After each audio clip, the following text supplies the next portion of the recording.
আসসালামু আলাইকুম রহমতুল্লাহি অবরাকাতু। নীল নদের কাছে যে পত্র দিয়েছিল, মিশর জয়ের পর আমর ইবনুল আস রাদিয়াল্লাহু আনহু সেখানকার গভর্নর নিযুক্ত হলেন। কিছুদিন পর মিশরের প্রবীণ বাসিন্দাদের একটি প্রতিনিধি দল তার কাছে সাক্ষাৎ করতে এলো।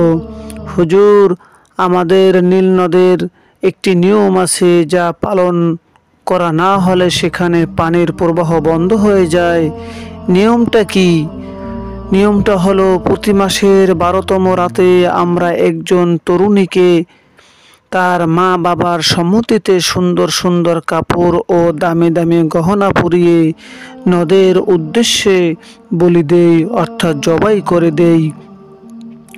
না, ইসলাম এমনটি সমর্থন করে না।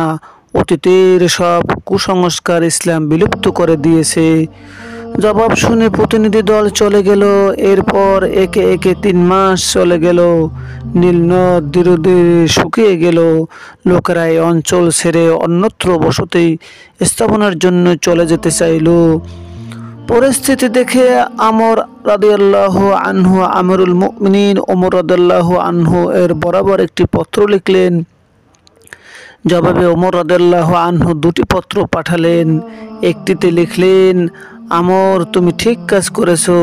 আসলেও ইসলাম অতীতের সব কুসংস্কার বিলুপ্ত করে দেয়। আমি এই পত্রের সাথে আরেকটি পত্র দিয়েছি, তুমি তা নীল নদে ফেলে দিও। আমর রাদিয়াল্লাহু আনহু অপর পত্রটি খুলে দেখলেন, তাতে লেখা আছে, আল্লাহর বান্দা মুমিনদের আমির ওমরের পক্ষ হতে মিশরের নীল নদের প্রতি যদি তুমি নিজের পক্ষ হতে প্রবাহিত হয়ে থাকো, তাহলে প্রবাহিত হয়েও না। আমাদের তোমার আর দরকার নেই। আর যদি ক্ষমতাবান সেই মহান আল্লাহ তাআলা তোমাকে প্রবাহিত করেন, তাহলে আমরা তার কাছে প্রার্থনা করেছি যেন তিনি তোমার মাঝে পানির প্রবাহ সৃষ্টি করে দেন। আমর ইবনুল আস রাদিয়াল্লাহু আনহু পত্রটি কিপ্তিদের ধর্মীয় উৎসবের আগের দিন নীল নদে ফেলে দেন। মিশরবাসী ইতিমধ্যেই অঞ্চল ছেড়ে যাওয়ার পূর্ণ প্রস্তুতি নিয়েছিল, কারণ তাদের জীবন ধারণ ছিল নীল নদের উপর নির্ভরশীল। কিন্তু পত্র ফেলার পর উৎসবের দিন সকালে গিয়ে তারা দেখল, নীল নদ জুড়ে অথই পানির স্রোত। এক রাতেই নদের পানি 16 হাত উঁচু উঠে গেল। এভাবেই আল্লাহ তাআলা তাদের ভ্রান্ত ধারণা খণ্ডন করে দিয়েছেন।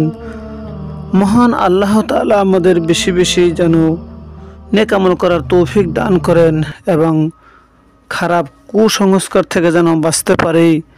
পৃথিবীর সকল মানুষকে হেফাজত করুন, সকল মা বোনদের আল্লাহ হেফাজত করুন। আল্লাহ এবং রসুলের পথে চলার তৌফিক দান করুন। সমাজ যেন বেশি বেশি ভালো কাজ করতে পারি। আমিন। আসসালামু আলাইকুম রহমতুল্লাহি ওয়া বারাকাতুহু।